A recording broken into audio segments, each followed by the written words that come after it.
The Little Prince, by Antoine de Saint-Exupéry. To Leon Worth. I ask the indulgence of the children who may read this book for dedicating it to a grown-up. I have a serious reason: he is the best friend I have in the world. I have another reason: this grown-up understands everything, even books about children. I have a third reason: he lives in France where he is hungry and cold. He needs cheering up. If all these reasons are not enough, I will dedicate the book to the child from whom this grown-up grew. All grown-ups were once children, although few of them remember it. And so I correct my dedication to Leon Worth when he was a little boy. Chapter 1.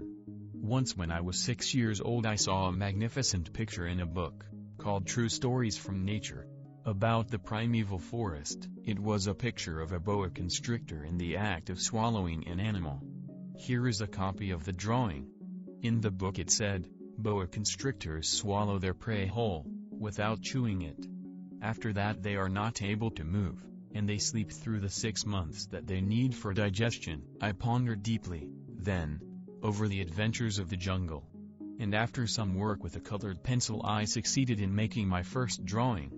My drawing number 1. It looked like this. I showed my masterpiece to the grown-ups, and asked them whether the drawing frightened them. But they answered, "Frightened? Why should anyone be frightened by a hat?" My drawing was not a picture of a hat. It was a picture of a boa constrictor digesting an elephant. But since the grown-ups were not able to understand it, I made another drawing. I drew the inside of the boa constrictor, so that the grown-ups could see it clearly. They always need to have things explained. My drawing number 2 looked like this. The grown-ups' response, this time, was to advise me to lay aside my drawings of boa constrictors, whether from the inside or the outside, and devote myself instead to geography, history, arithmetic and grammar. That is why, at the age of 6, I gave up what might have been a magnificent career as a painter. I had been disheartened by the failure of my drawing number 1 and my drawing number 2. Grown-ups never understand anything by themselves, and it is tiresome for children to be always and forever explaining things to them. So then I chose another profession, and learned to pilot airplanes. I have flown a little over all parts of the world, and it is true that geography has been very useful to me. At a glance I can distinguish China from Arizona. If one gets lost in the night, such knowledge is valuable. In the course of this life I have had a great many encounters with a great many people who have been concerned with matters of consequence. I have lived a great deal among grown-ups. I have seen them intimately, close at hand. And that hasn't much improved my opinion of them. Whenever I met one of them who seemed to me at all clear-sighted, I tried the experiment of showing him my drawing number 1, which I have always kept. I would try to find out, if this was a person of true understanding. But, whoever it was, he, or she, would always say, "That is a hat." Then I would never talk to that person about boa constrictors, or primeval forests, or stars. I would bring myself down to his level. I would talk to him about bridge, and golf, and politics, and neckties. And the grown-up would be greatly pleased to have met such a sensible man. Chapter 2. So I lived my life alone, without anyone that I could really talk to, until I had an accident with my plane in the desert of Sahara, 6 years ago. Something was broken in my engine. And as I had with me neither a mechanic nor any passengers, I set myself to attempt the difficult repairs all alone. It was a question of life or death for me. I had scarcely enough drinking water to last a week. The first night, then, I went to sleep on the sand, 1,000 miles from any human habitation. I was more isolated than a shipwrecked sailor on a raft in the middle of the ocean. Thus you can imagine my amazement, at sunrise, when I was awakened by an odd little voice. It said, "If you please draw me a sheep." What? Draw me a sheep? I jumped to my feet, completely thunderstruck. I blinked my eyes hard. I looked carefully all around me, and I saw a most extraordinary small person, who stood there examining me with great seriousness. Here you may see the best portrait that, later, I was able to make of him. But my drawing is certainly very much less charming than its model. That, however, is not my fault. The grown-ups discouraged me in my painter's career when I was 6 years old, and I never learned to draw anything, except boas from the outside and boas from the inside. Now I stared at this sudden apparition with my eyes fairly starting out of my head in astonishment. Remember, I had crashed in the desert 1,000 miles from any inhabited region. And yet my little man seemed neither to be straying uncertainly among the sands, nor to be fainting from fatigue or hunger or thirst or fear. Nothing about him gave any suggestion of a child lost in the middle of the desert, 1,000 miles from any human habitation. When at last I was able to speak, I said to him, "But what are you doing here?" And in answer he repeated, very slowly, as if he were speaking of a matter of great consequence, "If you please draw me a sheep." When a mystery is too overpowering, one dare not disobey. Absurd as it might seem to me, 1,000 miles from any human habitation and in danger of death. I took out of my pocket a sheet of paper and my fountain pen, but then I remembered how my studies had been concentrated on geography, history, arithmetic, and grammar, and I told the little chap, a little crossly, too, that I did not know how to draw. He answered me, "That doesn't matter. Draw me a sheep." But I had never drawn a sheep, so I drew for him one of the two pictures I had drawn so often. It was that of the boa constrictor from the outside. And I was astounded to hear the little fellow greet it with, "No, no, no. I do not want an elephant inside a boa constrictor." A boa constrictor is a very dangerous creature, and an elephant is very cumbersome. Where I live, everything is very small. What I need is a sheep. Draw me a sheep. So then I made a drawing. He looked at it carefully, then he said, "No. This sheep is already very sickly. Make me another." So I made another drawing. My friend smiled gently and indulgently. "You see yourself," he said, "that this is not a sheep. This is a ram. It has horns." So then I did my drawing over once more. But it was rejected too, just like the others. "This one is too old. I want a sheep that will live a long time." By this time my patience was exhausted, because I was in a hurry to start taking my engine apart. So I tossed off this drawing. And I threw out an explanation with it. "This is only his box. The sheep you asked for is inside." I was very surprised to see a light break over the face of my young judge. "That is exactly the way I wanted it. Do you think that this sheep will have to have a great deal of grass?" "Why?" "Because where I live everything is very small. There will surely be enough grass for him," I said. "It is a very small sheep that I have given you." He bent his head over the drawing. "Not so small that, look. He has gone to sleep." And that is how I made the acquaintance of the little prince. Chapter 3. It took me a long time to learn where he came from. The little prince, who asked me so many questions, never seemed to hear the ones I asked him. It was from words dropped by chance that, little by little, everything was revealed to me. The first time he saw my airplane, for instance, "I shall not draw my airplane, that would be much too complicated for me," he asked me, "What is that object?" "That is not an object. It flies. It is an airplane. It is my airplane." And I was proud to have him learn that I could fly. He cried out, "Then, what? You dropped down from the sky?" "Yes," I answered, modestly. "Oh, that is funny."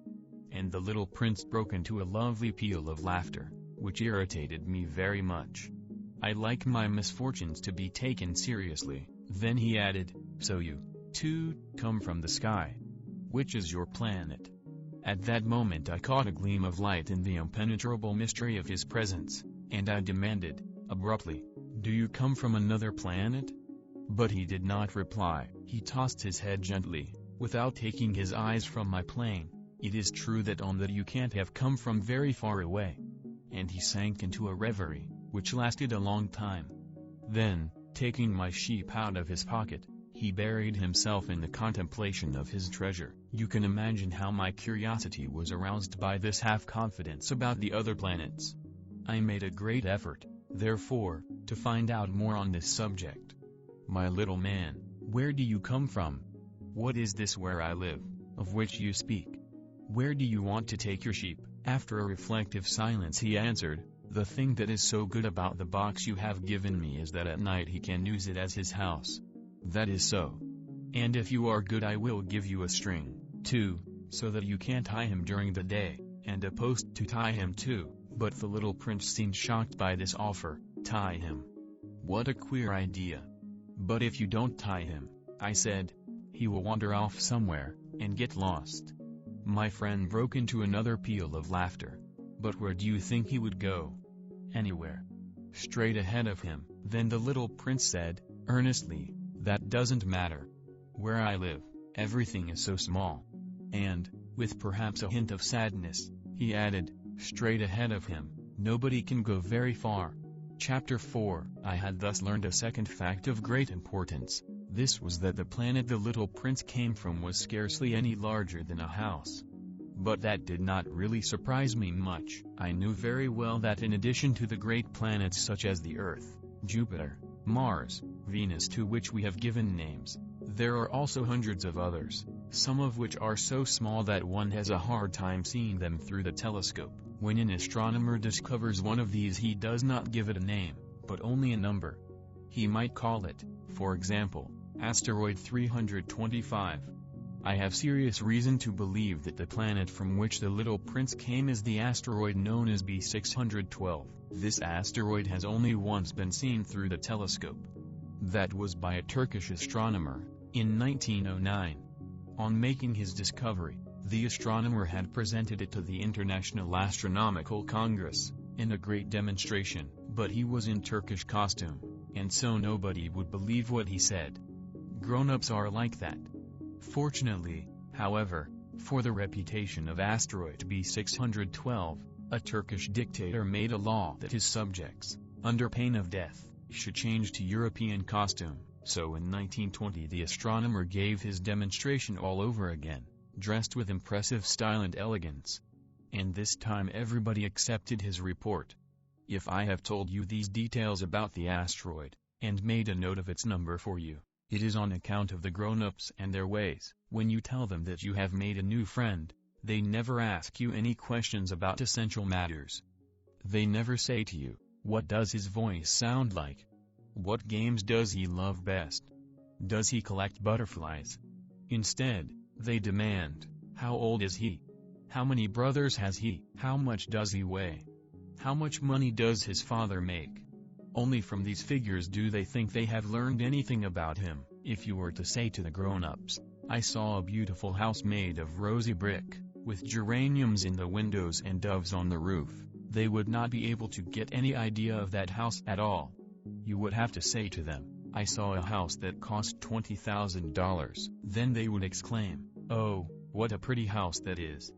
Just so, you might say to them, "The proof that the little prince existed is that he was charming, that he laughed, and that he was looking for a sheep." If anybody wants a sheep, that is a proof that he exists. And what good would it do to tell them that? They would shrug their shoulders, and treat you like a child. But if you said to them, "The planet he came from is asteroid B612, then they would be convinced, and leave you in peace from their questions. They are like that. One must not hold it against them. Children should always show great forbearance toward grown-up people.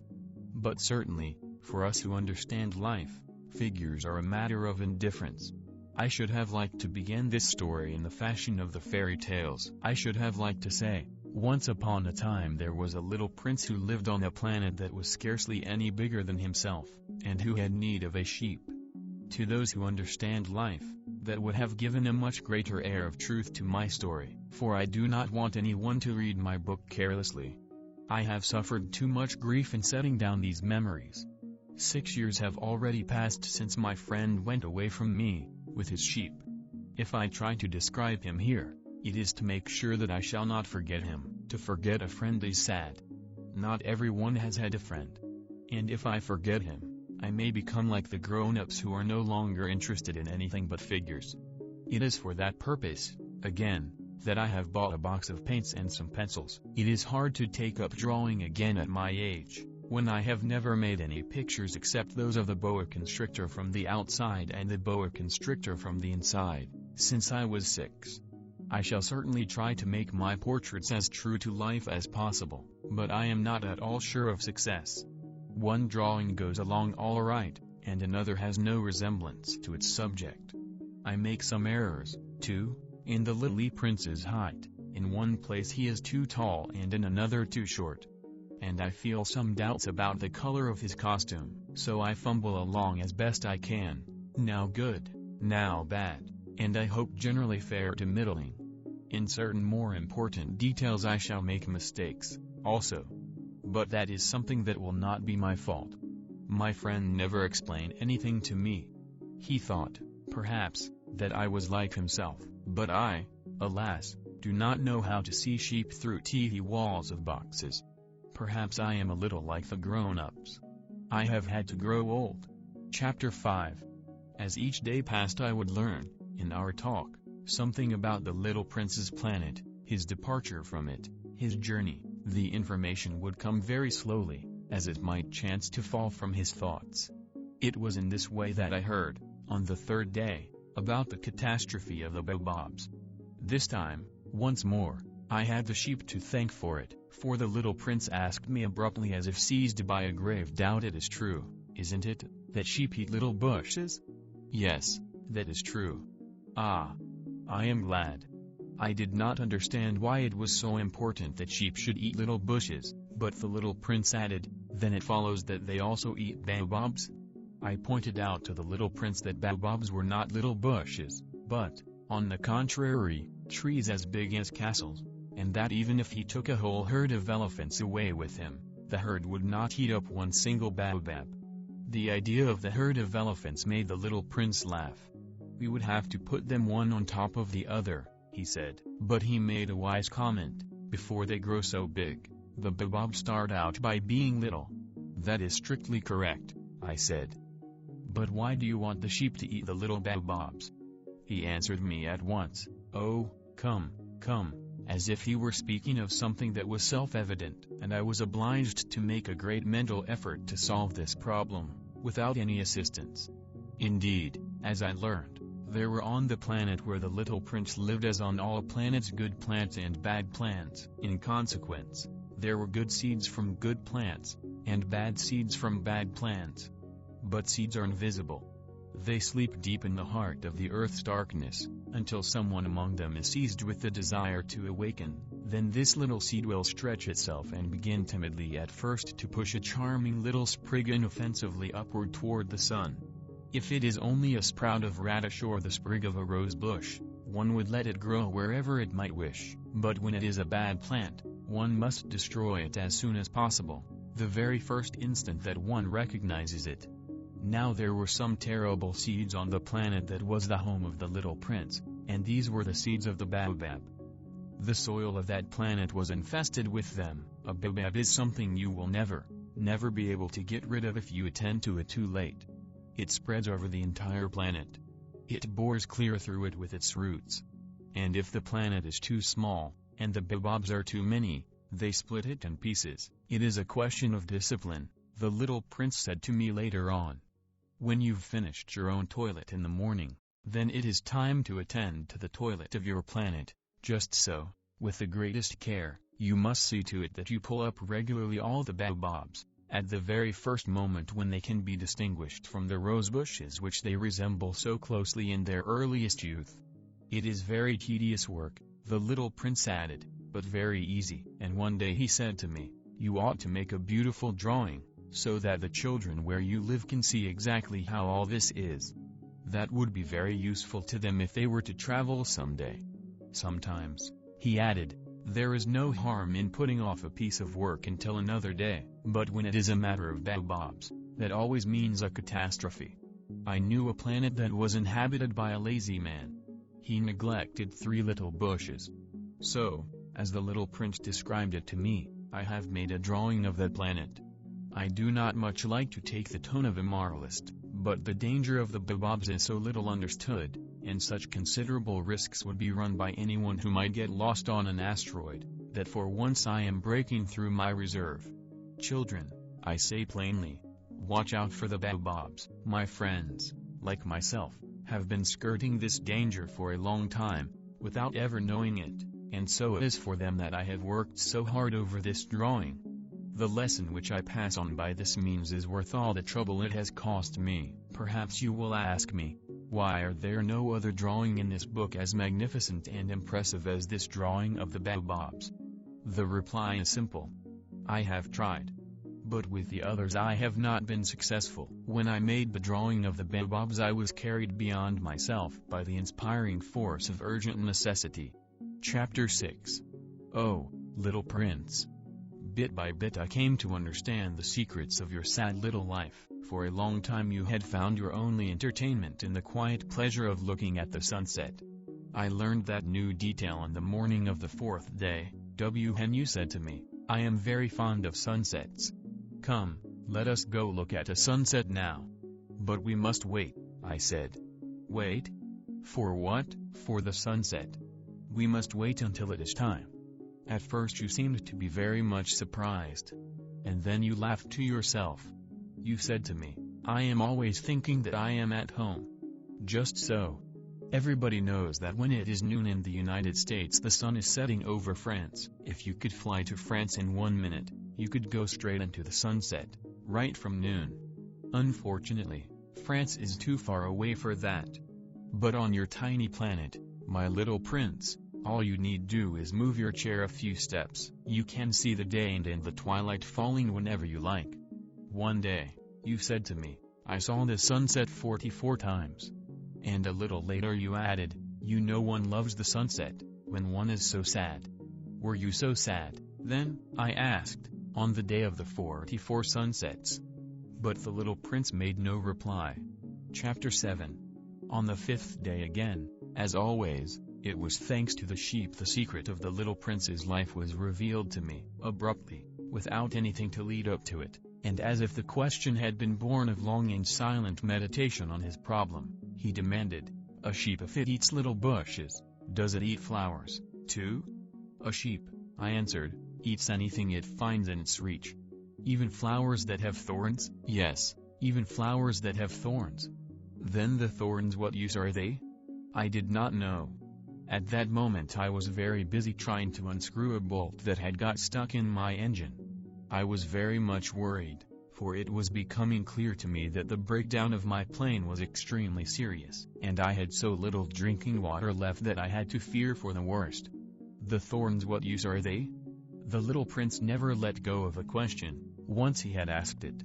As for me, I was upset over that bolt, and I answered with the first thing that came into my head, the thorns are of no use at all.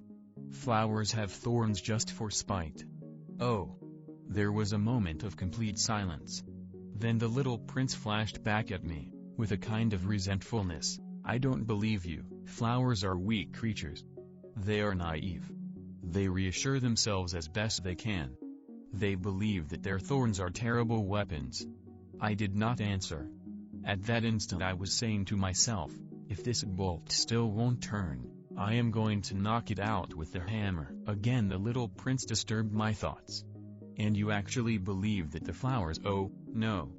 I cried. No, no, no. I don't believe anything. I answered you with the first thing that came into my head. Don't you see I am very busy with matters of consequence? He stared at me, thunderstruck. Matters of consequence. He looked at me there, with my hammer in my hand, my fingers black with engine grease, bending down over an object which seemed to him extremely ugly. You talk just like the grown-ups. That made me a little ashamed, but he went on, relentlessly, you mix everything up together. You confuse everything. He was really very angry. He tossed his golden curls in the breeze. I know a planet where there is a certain red-faced gentleman. He has never smelled a flower. He has never looked at a star. He has never loved anyone. He has never done anything in his life but add up figures.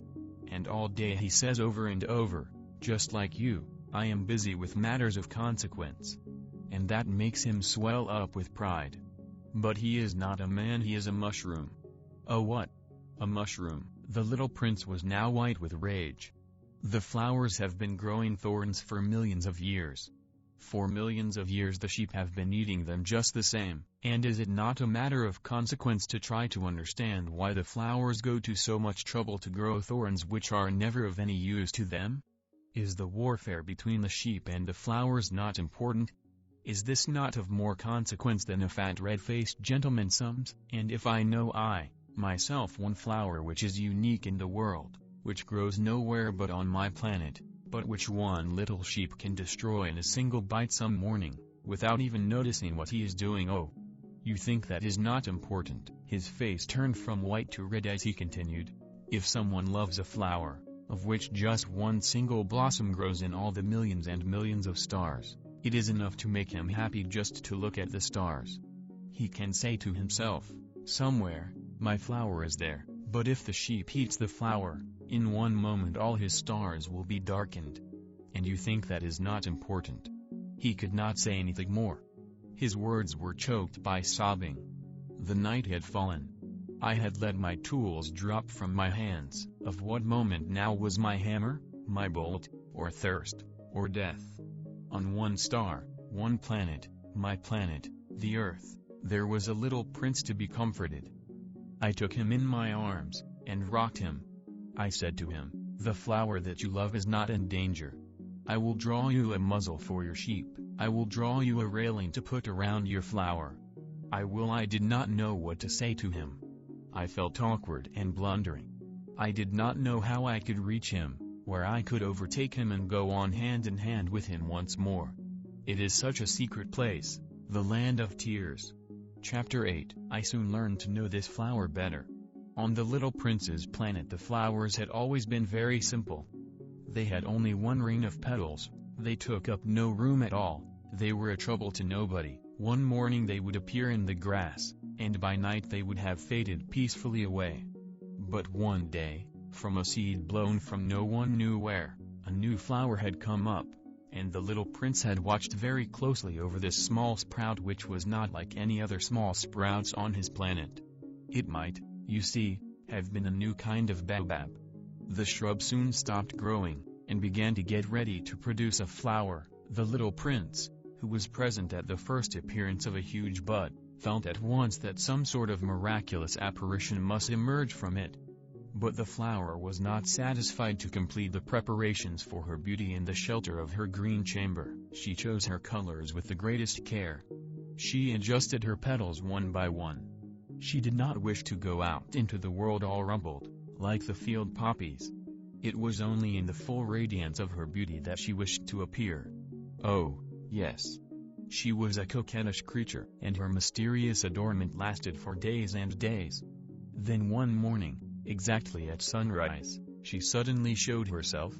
And, after working with all this painstaking precision, she yawned and said, "Ah! I am scarcely awake. I beg that you will excuse me. My petals are still all disarranged." But the little prince could not restrain his admiration. "Oh! How beautiful you are! Am I not?" The flower responded, sweetly. "And I was born at the same moment as the sun." The little prince could guess easily enough that she was not any too modest, but how moving and exciting she was. "I think it is time for breakfast," she added an instant later. "If you would have the kindness to think of my needs." And the little prince, completely abashed, went to look for a sprinkling can of fresh water. So, he tended the flower. So, too, she began very quickly to torment him with her vanity, which was, if the truth be known, a little difficult to deal with. One day, for instance, when she was speaking of her 4 thorns, she said to the little prince, "Let the tigers come with their claws." "There are no tigers on my planet," the little prince objected. "And, anyway, tigers do not eat weeds." "I am not a weed," the flower replied, sweetly. "Please excuse me. I am not at all afraid of tigers," she went on, "but I have a horror of drafts." "I suppose you wouldn't have a screen for me?" "A horror of drafts, that is bad luck, for a plant," remarked the little prince, and added to himself, "This flower is a very complex creature. At night I want you to put me under a glass globe. It is very cold where you live." "In the place I came from," but she interrupted herself at that point. She had come in the form of a seed. She could not have known anything of any other worlds. Embarrassed over having let herself be caught on the verge of such a naive untruth, she coughed 2 or 3 times, in order to put the little prince in the wrong. The scream? I was just going to look for it when you spoke to me. Then she forced her cough a little more so that he should suffer from remorse just the same. So the little prince, in spite of all the goodwill that was inseparable from his love, had soon come to doubt her. He had taken seriously words which were without importance, and it made him very unhappy. I ought not to have listened to her, he confided to me one day. One never ought to listen to the flowers. One should simply look at them and breathe their fragrance. Mine perfumed all my planet, but I did not know how to take pleasure in all her grace. This tale of Claus, which disturbed me so much, should only have filled my heart with tenderness and pity. And he continued his confidences, the fact is that I did not know how to understand anything. I ought to have judged by deeds and not by words. She cast her fragrance and her radiance over me. I ought never to have run away from her. I ought to have guessed all the affection that lay behind her poor little stratagems. Flowers are so inconsistent, but I was too young to know how to love her. Chapter 9. I believe that for his escape he took advantage of the migration of a flock of wild birds. On the morning of his departure he put his planet in perfect order. He carefully cleaned out his active volcanoes. He possessed 2 active volcanoes, and they were very convenient for heating his breakfast in the morning. He also had 1 volcano that was extinct. But, as he said, one never knows. So he cleaned out the extinct volcano, too. If they are well cleaned out, volcanoes burn slowly and steadily, without any eruptions. Volcanic eruptions are like fires in a chimney. On our Earth we are obviously much too small to clean out our volcanoes.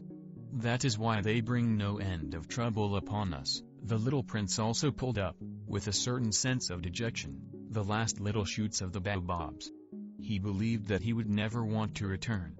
But on this last morning all these familiar tasks seemed very precious to him, and when he watered the flower for the last time, and prepared to place her under the shelter of her glass globe, he realized that he was very close to tears. "Goodbye," he said to the flower. But she made no answer. "Goodbye," he said again. The flower coughed, but it was not because she had a cold.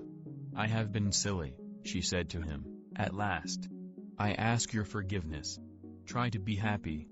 He was surprised by this absence of reproaches. He stood there all bewildered, the glass globe held arrested in midair. He did not understand this quiet sweetness. "Of course I love you," the flower said to him. "It is my fault that you have not known it all the while. That is of no importance. But you have been just as foolish as I. Try to be happy. Let the glass globe be. I don't want it anymore, but the wind my cold is not so bad as all that. The cool night air will do me good. I am a flower. But the animals, well, I must endure the presence of 2 or 3 caterpillars if I wish to become acquainted with the butterflies. It seems that they are very beautiful, and if not the butterflies and the caterpillars who will call upon me, you will be far away. As for the large animals, I am not at all afraid of any of them. I have my claws." And, naively, she showed her 4 thorns. Then she added, "Don't linger like this. You have decided to go away. Now go." For she did not want him to see her crying. She was such a proud flower. Chapter 10. He found himself in the neighborhood of the asteroids 325, 326, 327, 328, 329, and 330. He began, therefore, by visiting them, in order to add to his knowledge. The first of them was inhabited by a king. Clad in royal purple and ermine, he was seated upon a throne which was at the same time both simple and majestic. "Ah! Here is a subject," exclaimed the king, when he saw the little prince coming, and the little prince asked himself, how could he recognize me when he had never seen me before? He did not know how the world is simplified for kings. To them, all men are subjects. "Approach, so that I may see you better," said the king, who felt consumingly proud of being at last a king over somebody. The little prince looked everywhere to find a place to sit down, But the entire planet was crammed and obstructed by the king's magnificent turban robe, so he remained standing upright, and, since he was tired, he yawned. "It is contrary to etiquette to yawn in the presence of a king," the monarch said to him. "I forbid you to do so." "I can't help it. I can't stop myself," replied the little prince, thoroughly embarrassed. "I have come on a long journey, and I have had no sleep." "Ah, then," the king said, "I order you to yawn. It is years since I have seen anyone yawning. Yawns, to me, are objects of curiosity. Come, now, yawn again. It is an order. That frightens me. I cannot, anymore," murmured the little prince, now completely abashed. Hum, replied the king. "Then I order you sometimes to yawn and sometimes to—" He sputtered a little, and seemed vexed. For what the king fundamentally insisted upon was that his authority should be respected. He tolerated no disobedience. He was an absolute monarch. But, because he was a very good man, he made his orders reasonable. If I ordered a general, he would say, by way of example, if I ordered a general to change himself into a sea-bird, and if the general did not obey me, that would not be the fault of the general. It would be my fault. "May I sit down?" came now a timid inquiry from the little prince. "I order you to do so," the king answered him, and majestically gathered in a fold of his ermine mantle. But the little prince was wondering. The planet was tiny. Over what could this king really rule? "Sire," he said to him, "I beg that you will excuse my asking you a question." "I order you to ask me a question," the king hastened to assure him. "Sire, over what do you rule?" "Over everything," said the king, with magnificent simplicity. "Over everything?" The king made a gesture, which took in his planet, the other planets, and all the stars. "Over all that?" asked the little prince. "Over all that," the king answered. For his rule was not only absolute, it was also universal. "And the stars obey you?" "Certainly they do," the king said. "They obey instantly. I do not permit insubordination." Such power was a thing for the little prince to marvel at. If he had been master of such complete authority, he would have been able to watch the sunset, not 44 times in one day, but 72, or even 100, or even 200 times, without ever having to move his chair. And because he felt a bit sad as he remembered his little planet which he had forsaken, he plucked up his courage to ask the king a favor. "I should like to see a sunset. Do me the kindness. Order the sun to set." If I ordered a general to fly from one flower to another like a butterfly, or to write a tragic drama, or to change himself into a sea-bird, and if the general did not carry out the order that he had received, which one of us would be in the wrong? The king demanded. "The general, or myself?" "You," said the little prince firmly. "Exactly. One must require from each one the duty which each one can perform," the king went on. "Accepted authority rests first of all on reason. If you ordered your people to go and throw themselves into the sea, they would rise up in revolution. I have the right to require obedience because my orders are reasonable." "Then my sunset?" the little prince reminded him, for he never forgot a question once he had asked it. "You shall have your sunset. I shall command it, but, according to my science of government, I shall wait until conditions are favorable." "When will that be?" inquired the little prince. Hum, replied the king, and before saying anything else he consulted a bulky almanac. That will be that will be this evening about 20 minutes to 8. And you will see how well I am obeyed." The little prince yawned. He was regretting his lost sunset. And then, too, he was already beginning to be a little bored. "I have nothing more to do here," he said to the king. "So I shall set out on my way again." "Do not go," said the king, who was very proud of having a subject. "Do not go. I will make you a minister." "Minister of what?" "Minister of justice." "But there is nobody here to judge." "We do not know that," the king said to him. "I have not yet made a complete tour of my kingdom. I am very old. There is no room here for a carriage. And it tires me to walk." "Oh, but I have looked already," said the little prince, turning around to give one more glance to the other side of the planet. On that side, as on this, there was nobody at all. Then you shall judge yourself, the king answered. That is the most difficult thing of all. It is much more difficult to judge oneself than to judge others. If you succeed in judging yourself rightly, then you are indeed a man of true wisdom. Yes, said the little prince, but I can judge myself anywhere. I do not need to live on this planet. Said the king, I have good reason to believe that somewhere on my planet there is an old rat. I hear him at night. You can judge this old rat. From time to time you will condemn him to death. Thus his life will depend on your justice. But you will pardon him on each occasion, for he must be treated thriftily. He is the only one we have. I, replied the little prince, do not like to condemn anyone to death. And now I think I will go on my way. No, said the king. But the little prince, having now completed his preparations for departure, had no wish to grieve the old monarch. If your majesty wishes to be promptly obeyed, he said, he should be able to give me a reasonable order. He should be able, for example, to order me to be gone by the end of 1 minute. It seems to me that conditions are favorable. As the king made no answer, the little prince hesitated a moment. Then, with a sigh, he took his leave.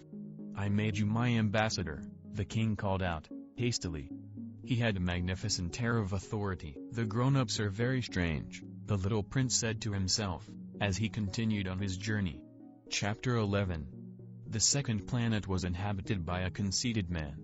I am about to receive a visit from an admirer, he exclaimed from afar, when he first saw the little prince coming, for, to conceited men, all other men are admirers. Good morning, said the little prince. That is a queer hat you are wearing. It is a hat for salutes, the conceited man replied. It is to raise and salute when people acclaim me. Unfortunately, nobody at all ever passes this way. Yes, said the little prince, who did not understand what the conceited man was talking about. Clap your hands, one against the other, the conceited man now directed him. The little prince clapped his hands. The conceited man raised his hat in a modest salute. This is more entertaining than the visit to the king, the little prince said to himself. And he began again to clap his hands, one against the other. The conceited man again raised his hat in salute. After 5 minutes of this exercise the little prince grew tired of the game's monotony. And what should one do to make the hat come down? He asked. But the conceited man did not hear him. Conceited people never hear anything but praise. Do you really admire me very much? He demanded of the little prince. What does that mean, admire? To admire mean that you regard me as the handsomest, the best dressed, the richest, and the most intelligent man on this planet. But you are the only man on your planet. Do me this kindness. Admire me just the same. I admire you, said the little prince, shrugging his shoulders slightly. But what is there in that to interest you so much? And the little prince went away. The grown-ups are certainly very odd, he said to himself, as he continued on his journey. Chapter 12. The next planet was inhabited by a tippler. This was a very short visit, but it plunged the little prince into deep dejection. What are you doing there? He said to the tippler, whom he found settled down in silence before a collection of empty bottles and also a collection of full bottles. I am drinking, replied the tippler, with a lugubrious air. Why are you drinking? Demanded the little prince. So that I may forget, replied the tippler. Forget what? Inquired the little prince, who already was sorry for him. Forget that I am ashamed, the tippler confessed, hanging his head. Ashamed of what? Insisted the little prince, who wanted to help him. Ashamed of drinking. The tippler brought his speech to an end, and shut himself up in an impregnable silence, and the little prince went away, puzzled. The grown-ups are certainly very, very odd, he said to himself, as he continued on his journey. Chapter 13. The fourth planet belonged to a businessman. This man was so much occupied that he did not even raise his head at the little prince's arrival. Good morning, the little prince said to him. Your cigarette has gone out. 3 and 2 make 5. 5 and 7 make 12. 12 and 3 make 15. Good morning. 15 and 7 make 22. 22 and 6 make 28. I haven't time to light it again. 26 and 5 make 31. Phew.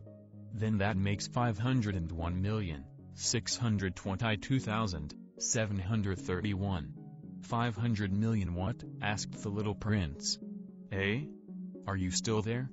501 million. I can't stop. I have so much to do. I am concerned with matters of consequence. I don't amuse myself with balderdash. 2 and 5 make 7. 501 million what? Repeated the little prince, who never in his life had let go of a question once he had asked it. The businessman raised his head. During the 54 years that I have inhabited this planet, I have been disturbed only 3 times. The first time was 22 years ago, when some gay goose fell from goodness knows where. He made the most frightful noise that resounded all over the place, and I made 4 mistakes in my addition. The second time, 11 years ago, I was disturbed by an attack of rheumatism. I don't get enough exercise. I have no time for loafing. The third time, well, this is it. I was sane, then. 501 millions of what?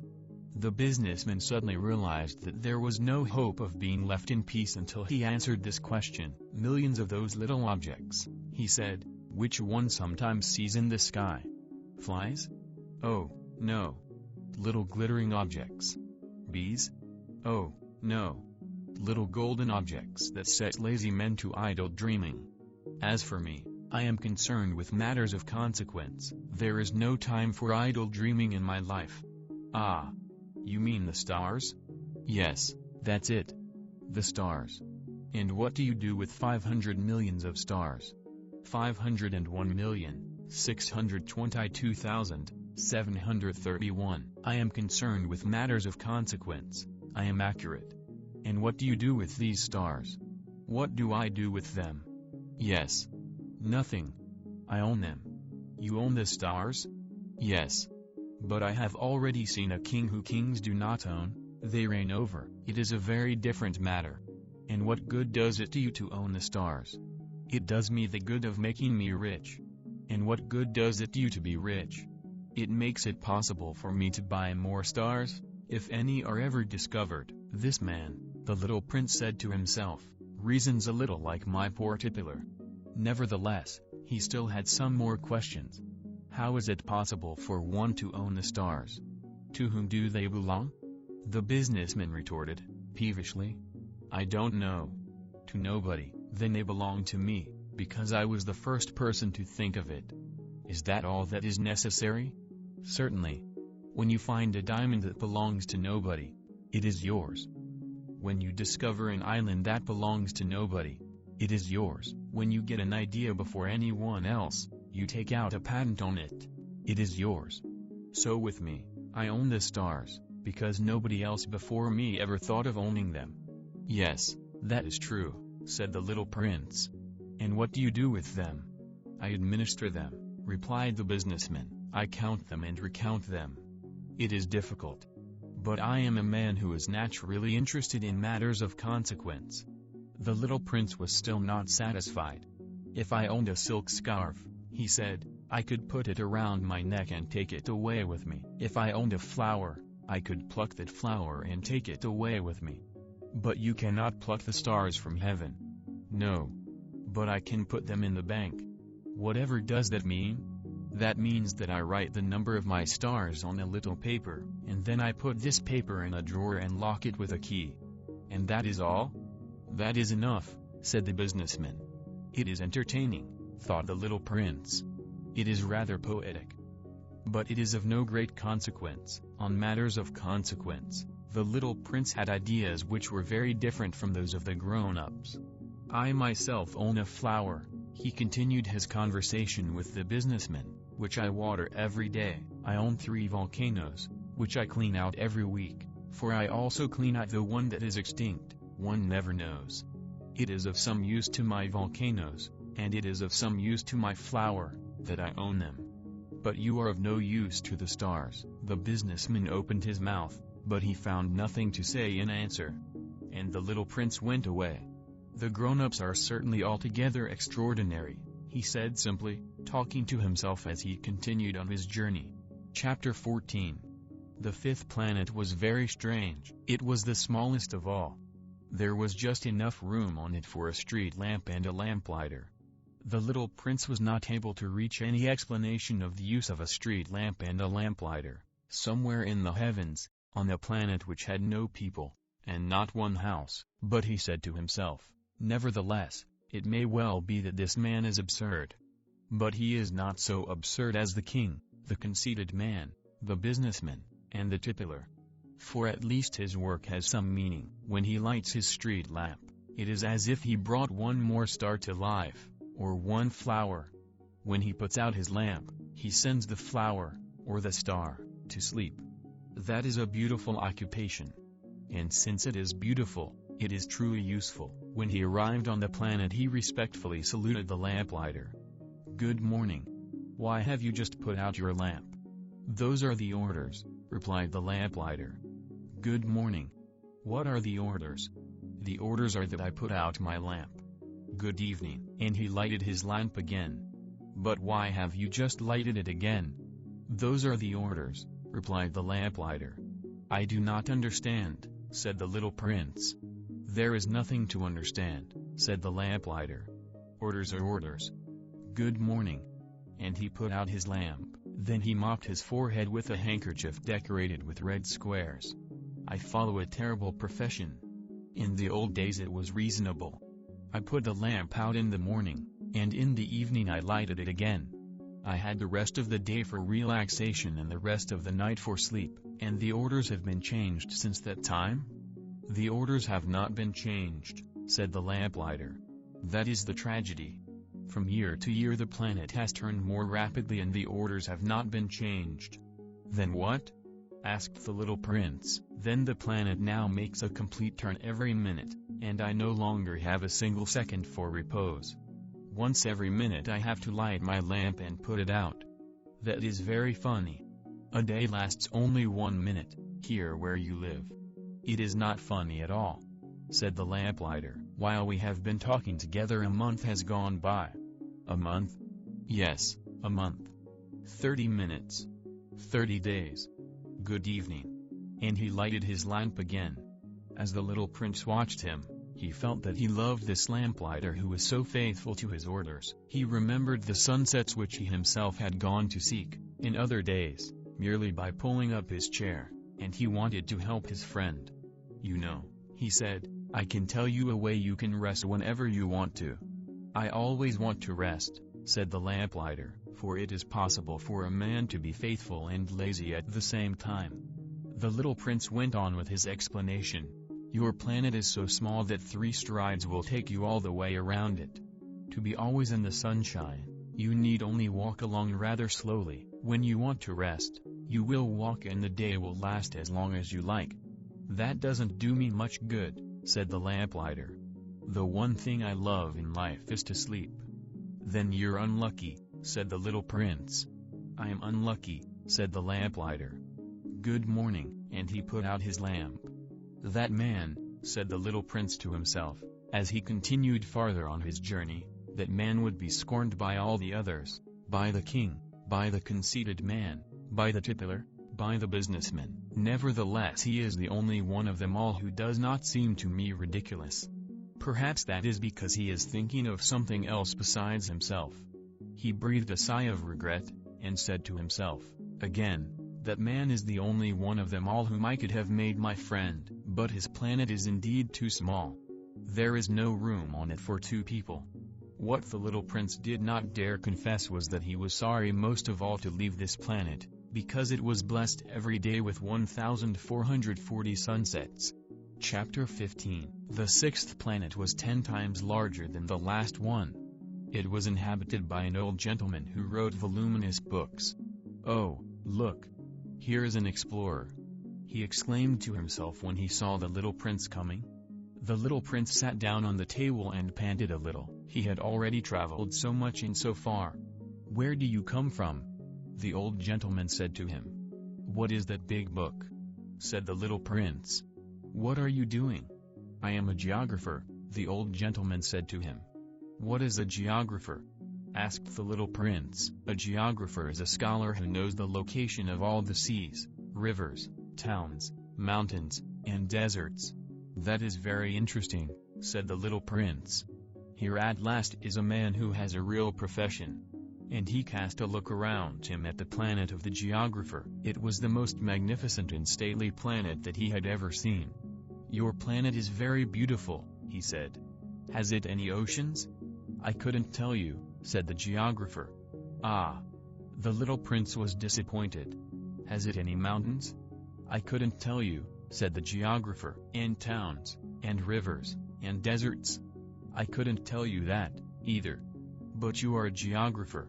"Exactly," the geographer said. "But I am not an explorer. I haven't a single explorer on my planet." It is not the geographer who goes out to count the towns, the rivers, the mountains, the seas, the oceans, and the deserts. The geographer is much too important to go loafing about. He does not leave his desk. But he receives the explorers in his study. He asks them questions, and he notes down what they recall of their travels. And if the recollections of any one among them seem interesting to him, the geographer orders an inquiry into that explorer's moral character. Why is that? Because an explorer who told lies would bring disaster on the books of the geographer. So would an explorer who drank too much.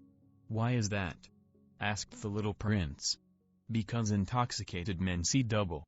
Then the geographer would note down 2 mountains in a place where there was only one. "I know someone," said the little prince, "who would make a bad explorer." "That is possible." Then, when the moral character of the explorer is shown to be good, an inquiry is ordered into his discovery. One goes to see it? No. That would be too complicated, but one requires the explorer to furnish proofs. For example, if the discovery in question is that of a large mountain, one requires that large stones be brought back from it. The geographer was suddenly stirred to excitement. "But you come from far away. You are an explorer. You shall describe your planet to me." And, having opened his big register, the geographer sharpened his pencil. The recitals of explorers are put down first in pencil. One waits until the explorer has furnished proofs, before putting them down in ink. "Well?" said the geographer expectantly. "Oh, where I live," said the little prince, "it is not very interesting. It is also small. I have 3 volcanoes. 2 volcanoes are active and the other is extinct. But one never knows." "One never knows," said the geographer. "I have also a flower." "We do not record flowers," said the geographer. "Why is that?" "The flower is the most beautiful thing on my planet." "We do not record them," said the geographer, "because they are ephemeral." "What does that mean, ephemeral?" "Geographies," said the geographer, "are the books which, of all books, are most concerned with matters of consequence. They never become old-fashioned. It is very rarely that a mountain changes its position. It is very rarely that an ocean empties itself of its waters. We write of eternal things. But extinct volcanoes may come to life again." The little prince interrupted. "What does that mean, ephemeral? Whether volcanoes are extinct or alive, it comes to the same thing for us," said the geographer. "The thing that matters to us is the mountain, it does not change." "But what does that mean, ephemeral?" repeated the little prince, who never in his life had let go of a question, once he had asked it. "It means, which is in danger of speedy disappearance." "Is my flower in danger of speedy disappearance?" "Certainly it is. My flower is ephemeral," the little prince said to himself, "and she has only 4 thorns to defend herself against the world. And I have left her on my planet, all alone." That was his first moment of regret. But he took courage once more. "What place would you advise me to visit now?" he asked. "The planet Earth," replied the geographer. "It has a good reputation." And the little prince went away, thinking of his flower. Chapter 16. So then the 7th planet was the Earth. The Earth is not just an ordinary planet. One can count their 111 kings, not forgetting, to be sure, the Negro kings among them. 7,000 geographers, 900,000 businessmen, 7,500,000 tipplers, 311 million conceited men, that is to say, about 2 billion grown-ups. To give you an idea of the size of the earth, I will tell you that before the invention of electricity it was necessary to maintain, over the whole of the 6 continents, a veritable army of 462,511 lamplighters for the street lamps, seen from a slight distance, that would make a splendid spectacle. The movements of this army would be regulated like those of the ballet and the opera. First would come the turn of the lamplighters of New Zealand and Australia. Having set their lamps alight, these would go off to sleep. Next, the lamplighters of China and Siberia would enter for their steps in the dance, and then they too would be waved back into the wings. After that would come the turn of the lamplighters of Russia and the Indies, then those of Africa and Europe, then those of South America, then those of South America, then those of North America. And never would they make a mistake in the order of their entry upon the stage. It would be magnificent. Only the man who was in charge of the single lamp at the North Pole, and his colleague who was responsible for the single lamp at the South Pole, only these two would live free from toil and care. They would be busy twice a year. Chapter 17. When one wishes to play the wit, he sometimes wanders a little from the truth.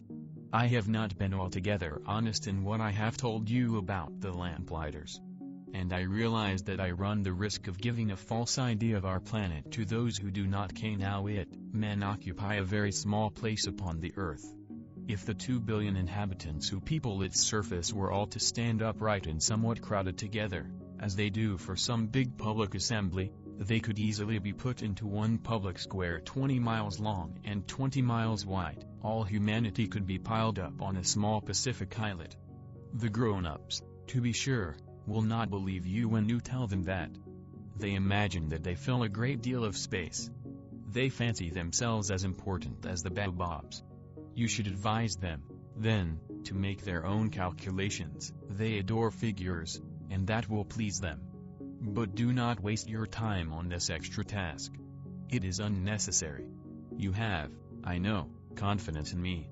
When the little prince arrived on the earth, he was very much surprised not to see any people. He was beginning to be afraid he had come to the wrong planet, when a coil of gold, the color of the moonlight, flashed across the sand.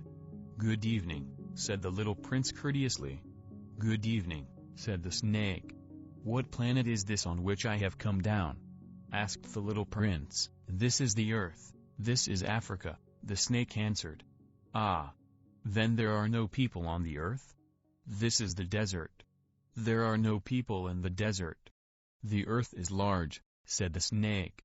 The little prince sat down on a stone, and raised his eyes toward the sky. "I wonder," he said, "whether the stars are set alight in heaven so that one day each one of us may find his own again. Look at my planet. It is right there above us. But how far away it is." "It is beautiful," the snake said. "What has brought you here?" "I have been having some trouble with a flower," said the little prince. "Ah," said the snake. And they were both silent. "Where are the men?" The little prince at last took up the conversation again. "It is a little lonely in the desert. It is also lonely among men," the snake said. The little prince gazed at him for a long time. "You are a funny animal," he said at last. "You are no thicker than a finger." "But I am more powerful than the finger of a king," said the snake. The little prince smiled. "You are not very powerful.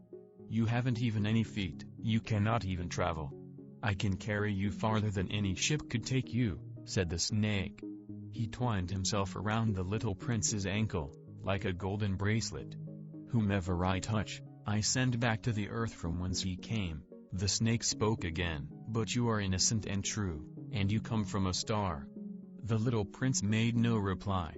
"You move me to pity. You are so weak on this earth made of granite," the snake said. "I can help you, someday, if you grow too homesick for your own planet." "I can. Oh, I understand you very well," said the little prince. "But why do you always speak in riddles?" "I solve them all," said the snake. And they were both silent. Chapter 18. The little prince crossed the desert and met with only one flower. It was a flower with 3 petals, a flower of no account at all. "Good morning," said the little prince. "Good morning," said the flower. "Where are the men?" the little prince asked, politely. The flower had once seen a caravan passing. "Men?" she echoed. "I think there are 6 or 7 of them in existence. I saw them several years ago. But one never knows where to find them. The wind blows them away. They have no roots, and that makes their life very difficult." "Goodbye," said the little prince. "Goodbye," said the flower. Chapter 19. After that, the little prince climbed a high mountain. The only mountains he had ever known were the 3 volcanoes, which came up to his knees. And he used the extinct volcano as a footstool. "From a mountain as high as this one," he said to himself, "I shall be able to see the whole planet at one glance, and all the people." But he saw nothing, save peaks of rock that were sharpened like needles. "Good morning," he said courteously. "Good morning, good morning, good morning," answered the echo. "Who are you?" said the little prince. "Who are you, who are you, who are you?" answered the echo. "Be my friends." "I am all alone," he said.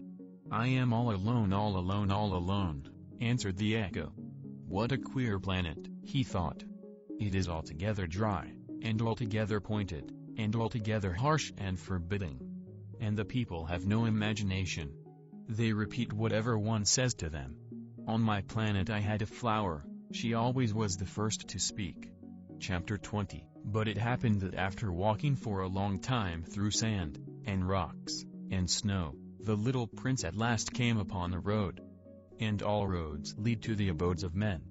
"Good morning," he said. He was standing before a garden, all abloom with roses. "Good morning," said the roses. The little prince gazed at them. They all looked like his flower. "Who are you?" he demanded, thunderstruck. "We are roses," the roses said. And he was overcome with sadness. His flower had told him that she was the only one of her kind in all the universe, and here were 5,000 of them, all alike, in one single garden. She would be very much annoyed, he said to himself, if she should see that.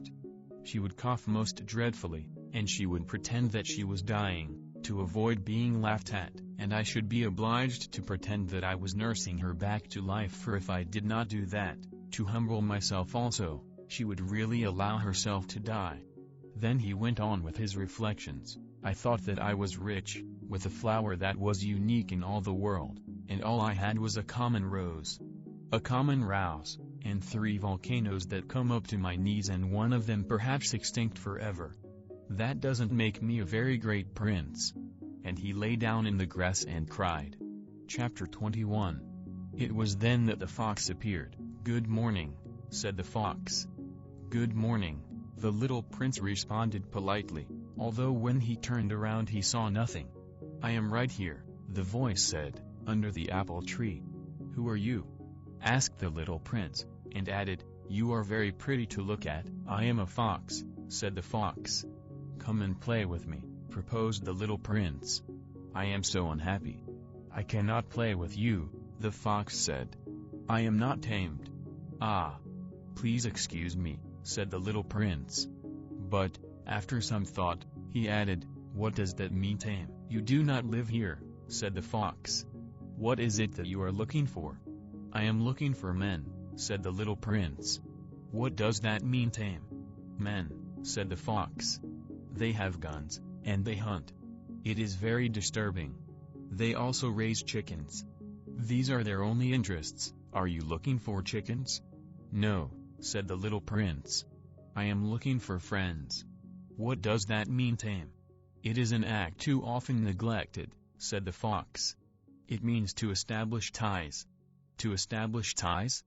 Just that, said the fox. To me, you are still nothing more than a little boy who is just like 100,000 other little boys. And I have no need of you. And you, on your part, have no need of me. To you, I am nothing more than a fox like 100,000 other foxes, but if you tame me, then we shall need each other. To me, you will be unique in all the world. To you, I shall be unique in all the world.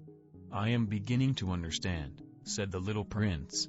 There is a flower. I think that she has tamed me. It is possible, said the fox. On the earth one sees all sorts of things. Oh, but this is not on the earth, said the little prince. The fox seemed perplexed, and very curious. On another planet? Yes. Are there hunters on this planet? No. Ah, that is interesting. Are there chickens? No, nothing is perfect, sighed the fox. But he came back to his idea. My life is very monotonous, the fox said. I hunt chickens, men hunt me. All the chickens are just alike, and all the men are just alike. And, in consequence, I am a little bored, but if you tame me, it will be as if the sun came to shine on my life. I shall know the sound of a step that will be different from all the others. Other steps send me hurrying back underneath the ground. Yours will call me, like music, out of my burrow. And then look, you see the grain fields down yonder? I do not eat bread. Wheat is of no use to me. The wheat fields have nothing to say to me. And that is sad. But you have hair that is the color of gold. Think how wonderful that will be when you have tamed me. The grain, which is also golden, will bring me back the thought of you. And I shall love to listen to the wind and the wheat. The fox gazed at the little prince, for a long time. Please tame me, he said. I want to, very much, the little prince replied. But I have not much time. I have friends to discover, and a great many things to understand. One only understands the things that one tames, said the fox. Men have no more time to understand anything. They buy things already made at the shops, but there is no shop anywhere where one can buy friendship, and so men have no friends anymore. If you want a friend, tame me. What must I do to tame you? Asked the little prince. You must be very patient, replied the fox. First you will sit down at a little distance from me like that in the grass. I shall look at you out of the corner of my eye, and you will say nothing. Words are the source of misunderstandings. But you will sit a little closer to me, every day. The next day the little prince came back. It would have been better to come back at the same hour, said the fox. If, for example, you come at 4 o'clock in the afternoon, then at 3 o'clock I shall begin to be happy. I shall feel happier and happier as the hour advances. At 4 o'clock, I shall already be worrying and jumping about. I shall show you how happy I am. But if you come at just any time, I shall never know at what hour my heart is to be ready to greet you. One must observe the proper rites. What is a rite? Asked the little prince. Those also are actions too often neglected, said the fox. They are what make one day different from other days, 1 hour from other hours. There is a rite, for example, among my hunters. Every Thursday they dance with the village girls. So Thursday is a wonderful day for me. I can take a walk as far as the vineyards. But if the hunters danced at just any time, every day would be like every other day, and I should never have any vacation at all. So the little prince tamed the fox. And when the hour of his departure drew near, said the fox, I shall cry. It is your own fault, said the little prince. I never wished you any sort of harm, but you wanted me to tame you. Yes, that is so, said the fox. But now you are going to cry, said the little prince.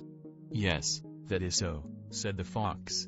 Then it has done you no good at all. It has done me good, said the fox, because of the color of the wheat fields. And then he added, go and look again at the roses. You will understand now that yours is unique in all the world. Then come back to say goodbye to me, and I will make you a present of a secret. The little prince went away, to look again at the roses. You are not at all like my rose, he said. As yet you are nothing. No one has tamed you, and you have tamed no one.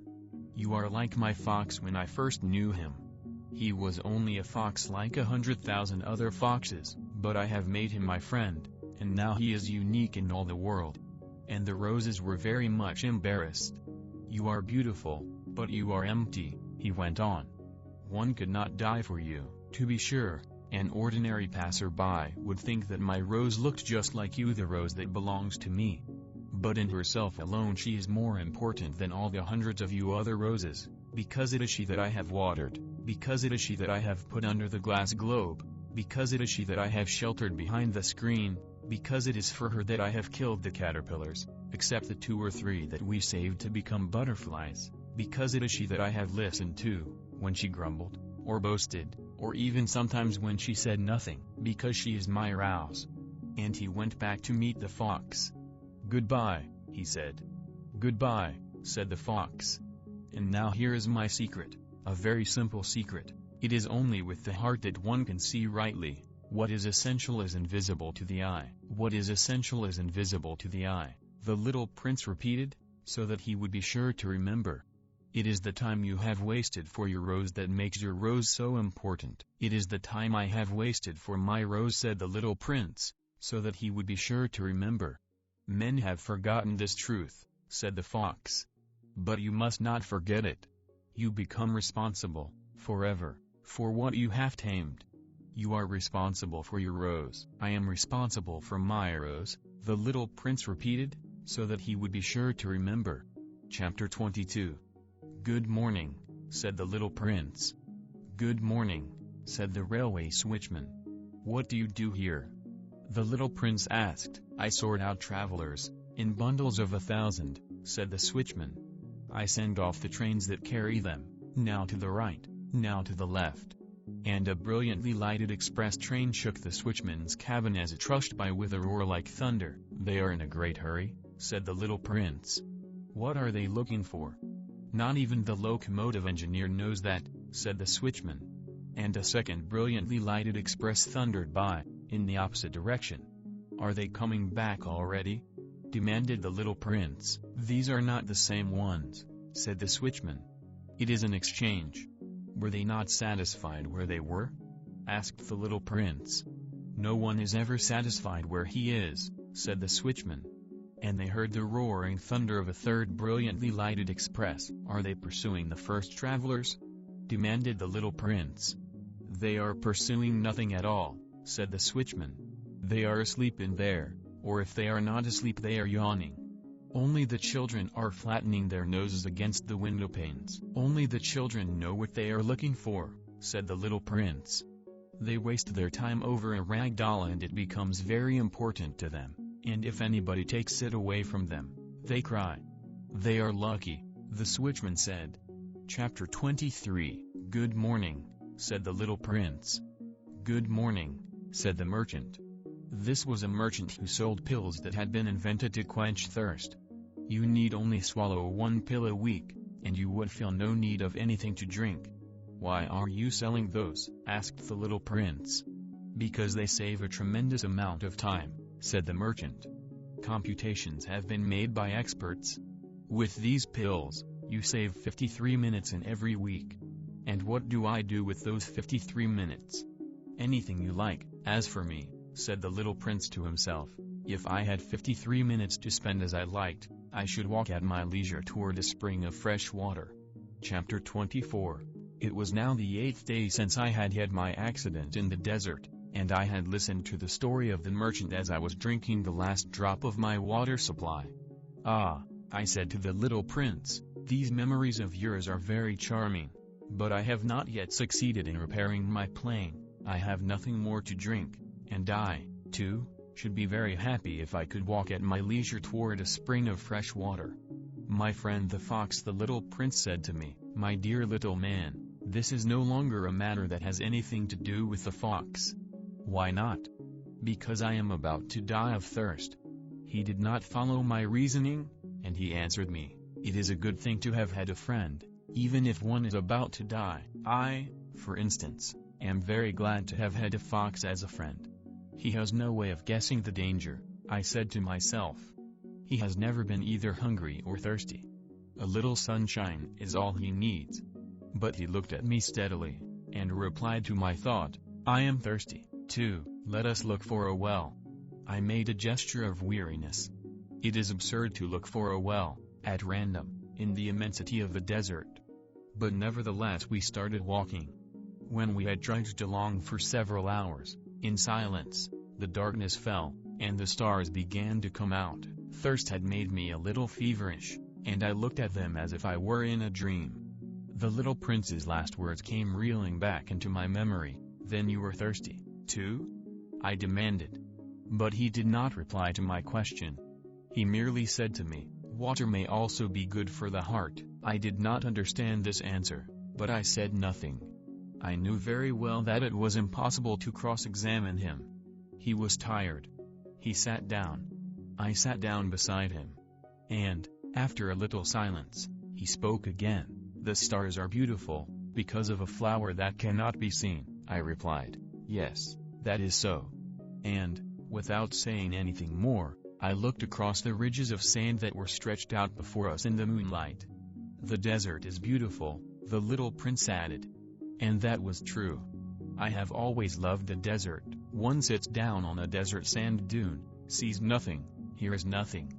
Yet through the silence something throbs, and gleams. "What makes the desert beautiful," said the little prince, "is that somewhere it hides a well." I was astonished by a sudden understanding of that mysterious radiation of the sands. When I was a little boy I lived in an old house, and legends told us that a treasure was buried there.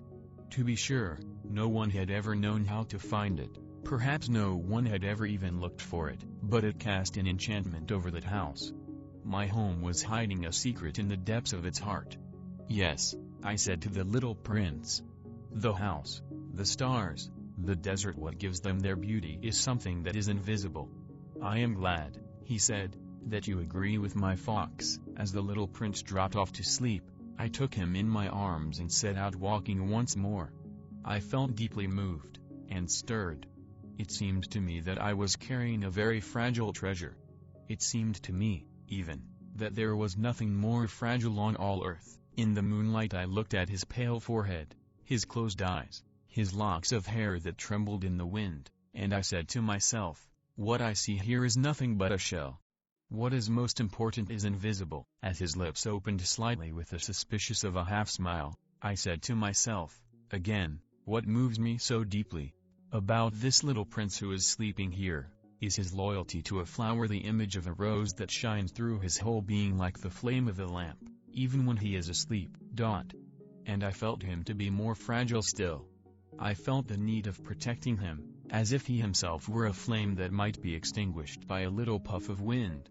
And, as I walked on so, I found the well, at daybreak.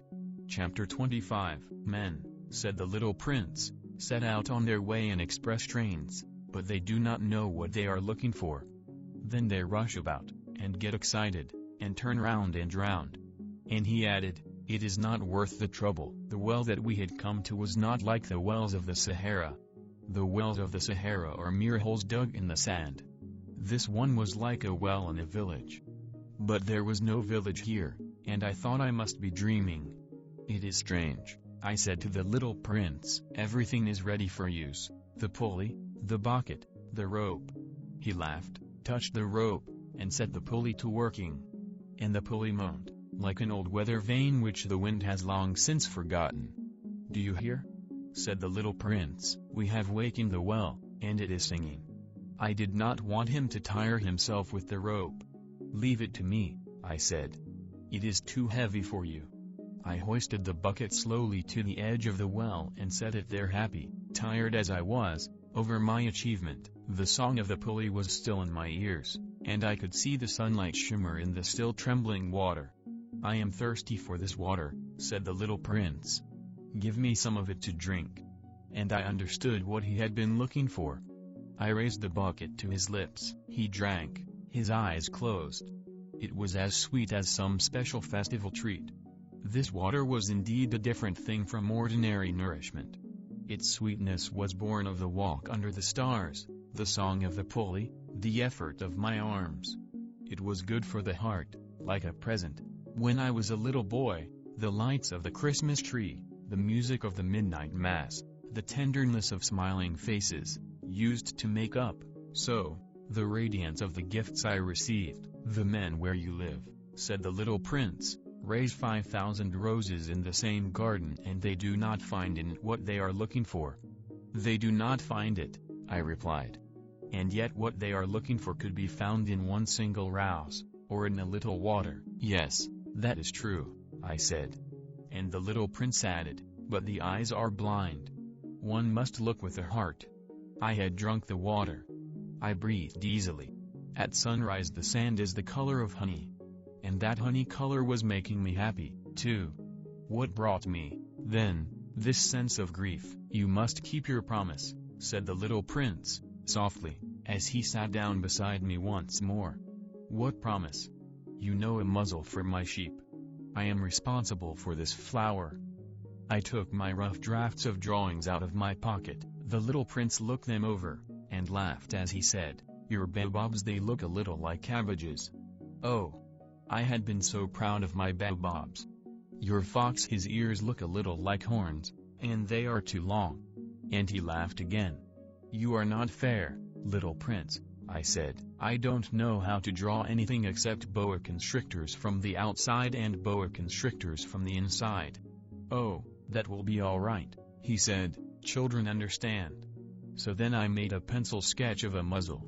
And as I gave it to him my heart was torn. You have plans that I do not know about, I said. But he did not answer me. He said to me, instead, you know my descent to the earth. Tomorrow will be its anniversary. Then, after a silence, he went on, I came down very near here. And he flushed. And once again, without understanding why, I had a queer sense of sorrow. One question, however, occurred to me. Then it was not by chance that on the morning when I first met you a week ago you were strolling along like that, all alone, 1,000 miles from any inhabited region? You were on your back to the place where you landed. The little prince flushed again. And I added, with some hesitancy, perhaps it was because of the anniversary? The little prince flushed once more. He never answered questions, but when one flushes, does that not mean yes? Ah, I said to him. I am a little frightened, but he interrupted me. Now you must work. You must return to your engine. I will be waiting for you here. Come back tomorrow evening. But I was not reassured. I remembered the fox. One runs the risk of weeping a little, if one lets himself be tamed. Chapter 26. Returns to his planet. Beside the well there was the ruin of an old stone wall. When I came back from my work, the next evening, I saw from some distance away my little prince sitting on top of a wall, with his feet dangling. And I heard him say, then you don't remember? This is not the exact spot. Another voice must have answered him, for he replied to it, yes, yes, it is the right day, but this is not the place. I continued my walk toward the wall. At no time did I see or hear anyone. The little prince, however, replied once again, exactly. You will see where my track begins, in the sand. You have nothing to do but wait for me there. I shall be there tonight. I was only 20 meters from the wall, and I still saw nothing. After a silence the little prince spoke again. You have good poison? You are sure that it will not make me suffer too long? I stopped in my tracks, my heart torn asunder, but still I did not understand. Now go away, said the little prince. I want to get down from the wall. I dropped my eyes, then, to the foot of the wall, and I leaped into the air. There before me, facing the little prince, was one of those yellow snakes that take just 30 seconds to bring your life to an end. Even as I was digging into my pocket to get out my revolver, I made a running step back, but, at the noise I made, the snake let himself flow easily across the sand like the dying spray of a fountain, and, in no apparent hurry, disappeared, with a light metallic sound, among the stones. I reached the wall just in time to catch my little man in my arms. His face was white as snow. What does this mean? I demanded. Why are you talking with snakes? I had loosened the golden muffler that he always wore. I had moistened his temples, and had given him some water to drink. And now I did not dare ask him any more questions. He looked at me very gravely, and put his arms around my neck. I felt his heart beating like the heart of a dying bird, shot with someone's rifle. I am glad that you have found what was the matter with your engine, he said. Now you can go back home. How do you know about that? I was just coming to tell him that my work had been successful, beyond anything that I had dared to hope. He made no answer to my question. But he added, I, too, am going back home today. Then, sadly, it is much farther. It is much more difficult. I realized clearly that something extraordinary was happening.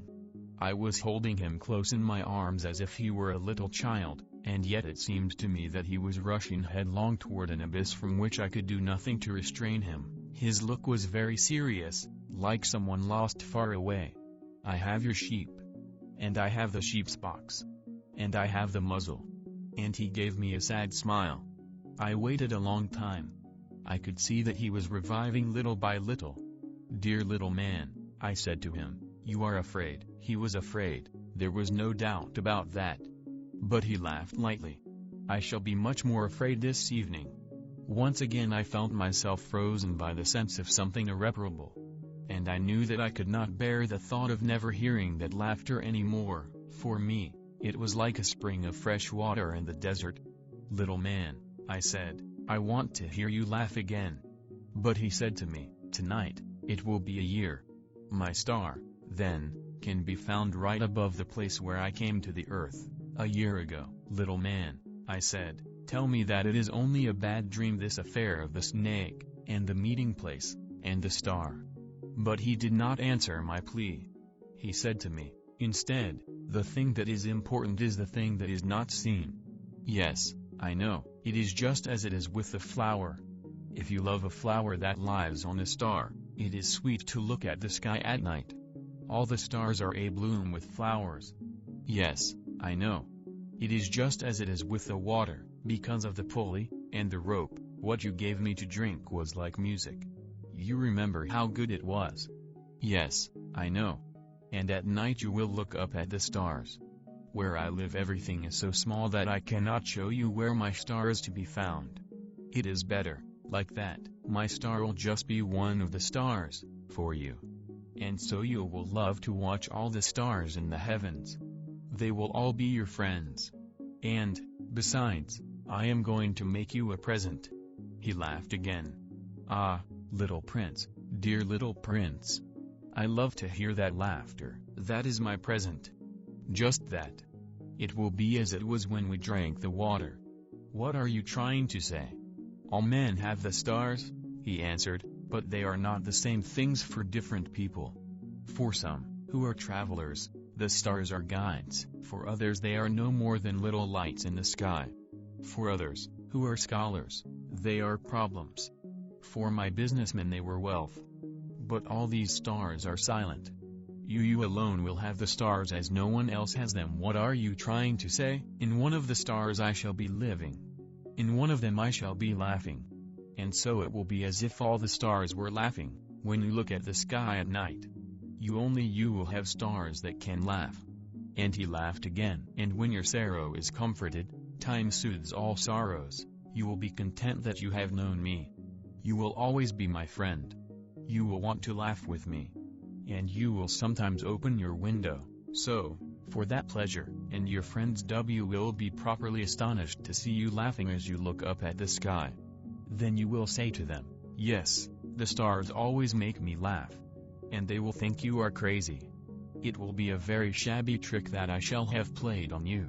And he laughed again. It will be as if, in place of the stars, I had given you a great number of little bells that knew how to laugh. And he laughed again. Then he quickly became serious. Tonight you know. Do not come, said the little prince. I shall not leave you, I said. I shall look as if I were suffering. I shall look a little as if I were dying. It is like that. Do not come to see that. It is not worth the trouble. I shall not leave you. But he was worried. I tell you it is also because of the snake. He must not bite you. Snakes, they are malicious creatures. This one might bite you just for fun. I shall not leave you. But a thought came to reassure him. It is true that they have no more poison for a second bite. That night I did not see him set out on his way. He got away from me without making a sound. When I succeeded in catching up with him, he was walking along with a quick and resolute step. He said to me merely, "Ah, you are there." And he took me by the hand. But he was still worrying. "It was wrong of you to come. You will suffer. I shall look as if I were dead, And that will not be true. I said nothing. You understand? It is too far. I cannot carry this body with me. It is too heavy. I said nothing. But it will be like an old abandoned shell. There is nothing sad about old shells. I said nothing. He was a little discouraged. But he made one more effort. You know, it will be very nice. I, too, shall look at the stars. All the stars will be wells with a rusty pulley. All the stars will pour out fresh water for me to drink. I said nothing. That will be so amusing. You will have 500 million little bells, and I shall have 500 million springs of fresh water. And he too said nothing more, because he was crying. Here it is. Let me go on by myself. And he sat down, because he was afraid. Then he said, again, you know my flower, I am responsible for her. And she is so weak. She is so naive. She has 4 thorns, of no use at all, to protect herself against all the world. I too sat down, because I was not able to stand up any longer. There now, that is all. He still hesitated a little, then he got up, he took 1 step. I could not move. There was nothing but a flash of yellow close to his ankle. He remained motionless for an instant. He did not cry out. He fell as gently as a tree falls. There was not even any sound, because of the sand. Chapter 27. And now 6 years have already gone by. I have never yet told this story. The companions who met me on my return were well content to see me alive. I was sad, but I told them, I am tired. Now my sorrow is comforted a little. That is to say, not entirely, but I know that he did go back to his planet, because I did not find his body at daybreak. It was not such a heavy body. And at night I loved to listen to the stars. It is like 500 million little bells. But there is one extraordinary thing. When I drew the muzzle for the little prince, I forgot to add the leather strap to it. He will never have been able to fasten it on his sheep. So now I keep wondering, what is happening on his planet? Perhaps the sheep has eaten the flower. At one time I say to myself, surely not. The little prince shuts his flower under her glass globe every night, and he watches over his sheep very carefully. Then I am happy. And there is sweetness in the laughter of all the stars. But at another time I say to myself, at some moment or other one is absent-minded, and that is enough. On some one evening he forgot the glass globe, or the sheep got out, without making any noise, in the night. And then the little bells are changed to tears. Here, then, is a great mystery. For you who also love the little prince, and for me, nothing in the universe can be the same if somewhere, we do not know where, a sheep that we never saw has yes or no question mark eaten the rose. Look up at the sky. Ask yourselves, is it yes or no? Has the sheep eaten the flower? And you will see how everything changes. And no grown-up will ever understand that this is a matter of so much importance. This is, to me, the loveliest and saddest landscape in the world. It is the same as that on the preceding page, but I have drawn it again to impress it on your memory. It is here that the little prince appeared on earth, and disappeared. Look at it carefully so that you will be sure to recognize it in case you travel some day to the African desert. And, if you should come upon this spot, please do not hurry on. Wait for a time, exactly under the star. Then, if a little man appears who laughs, who has golden hair and who refuses to answer questions, you will know who he is. If this should happen, please comfort me. Send me word that he has come back. Send me word that he has come back. Send me word that he has come back. Send me word that he has come back. Send me word that he has come back. Send me word that he has come back. Send me word that he has come back. Send me word that he has come back. Send me word that he has come back. Send me word that he has come back. Send me word.